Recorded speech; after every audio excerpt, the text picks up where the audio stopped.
বিসমিল্লাহির রহমানির রহিম। প্রিয় শিক্ষার্থী এবং নবীন আইনজীবীবৃন্দ, সেন্টার ফর লিগ্যাল প্র্যাকটিশনারের পক্ষ থেকে আপনাদের শুভেচ্ছা। Centre for legal practitioner CLP মূলত নবীন আইনজীবীদের পেশাগত দক্ষতা বৃদ্ধির জন্য কাজ করে যাচ্ছে।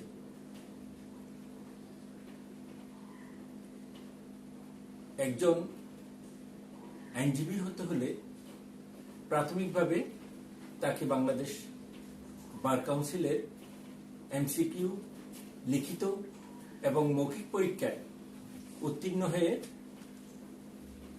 আইনজীবী হতে হবে। সেই প্রেক্ষিতে দেশের এই বিরাজমান লকডাউন অবস্থায় আইনজীবী তালিকাভুক্ত হতে ইচ্ছুক শিক্ষার্থী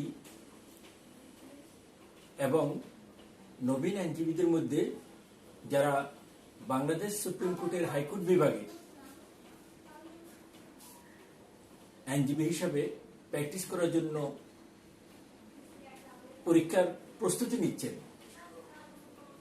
তাদের উদ্দেশ্যে আজকে আমার এই প্রচেষ্টা। আমি আমার দীর্ঘ 25 বছরের পেশাগত অভিজ্ঞতার আলোকে আমার যে সীমিত জ্ঞান, এই অর্জিত জ্ঞান থেকে আপনারা যারা বাংলাদেশ বার কাউন্সিলে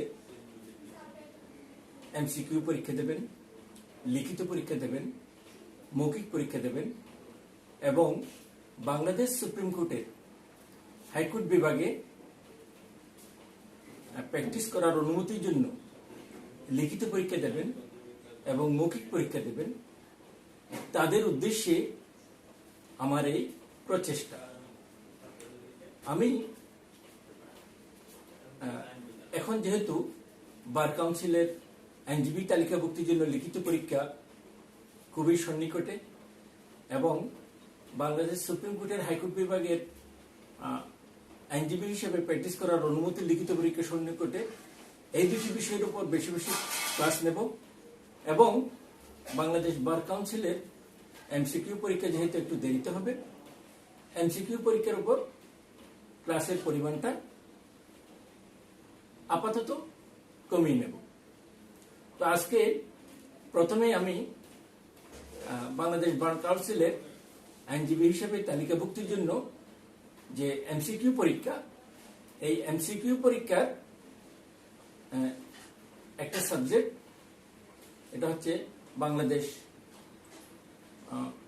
কোড অফ সিভিল প্রসিডিউর বা দেওয়ানি কার্যবিধি আইন সম্পর্কে আলোচনা করব। আমি বোর্ডের মাধ্যমে বিষয়টি আপনাদেরকে দেখিয়ে দিচ্ছি। এই বোর্ডে প্রথমেই উপরে আছে সেন্টার ফর লিগ্যাল প্র্যাকটিশনার্স বা সিএলপি, এটা আমাদের প্রতিষ্ঠানের নাম। দ্বিতীয় লাইনে আছে the code of civil procedure 1908, এটার বাংলা মিনিং হচ্ছে দেওয়ানি কার্যবিধি আইন 1908। এর পরবর্তীতে স্টার চিহ্ন দিয়ে যেটা দেখানো হয়েছে সেটা হচ্ছে প্রিয়াম্বল। প্রিয়াম্বলের বাংলা হচ্ছে প্রস্তাবনা। এটা হচ্ছে যখন কোনো আইন প্রণয়ন করা হয়, সেই আইন কি উদ্দেশ্যে প্রণয়ন করা হয়েছে সেটা প্রিয়াম্বলে দেওয়া হয়েছে। এখানে এই যে প্রিয়াম্বল, এই প্রিয়াম্বলের আমি একটি সংক্ষিপ্ত আপনাদেরকে ব্র্যাকেটের মধ্যে দেখিয়ে দিয়েছি।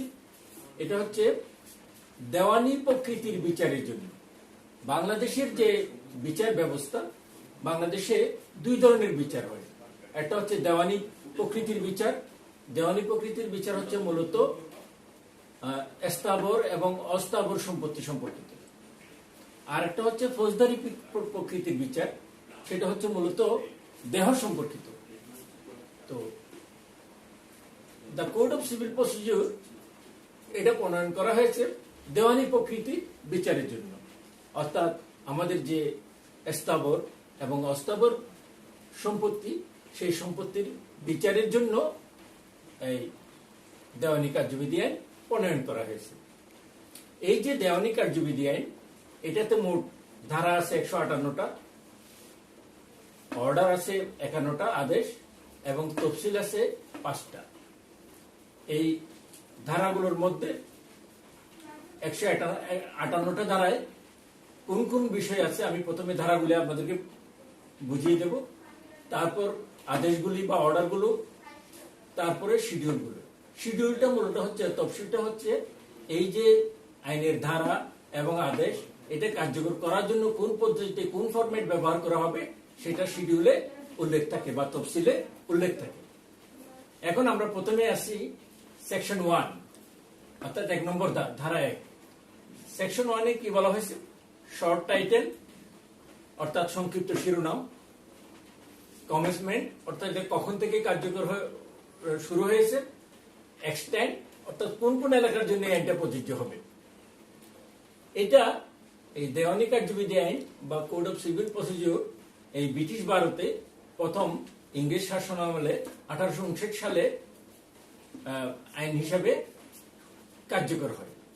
পরবর্তীতে এটা অনেক সংযোজন বিয়োজনের পর 1908 সালে এটা প্রথম প্রকাশ কার্যকর হয় পরিপূর্ণভাবে, এবং 21/3/1908 সালে এটা প্রকাশ হয় গেজেটে।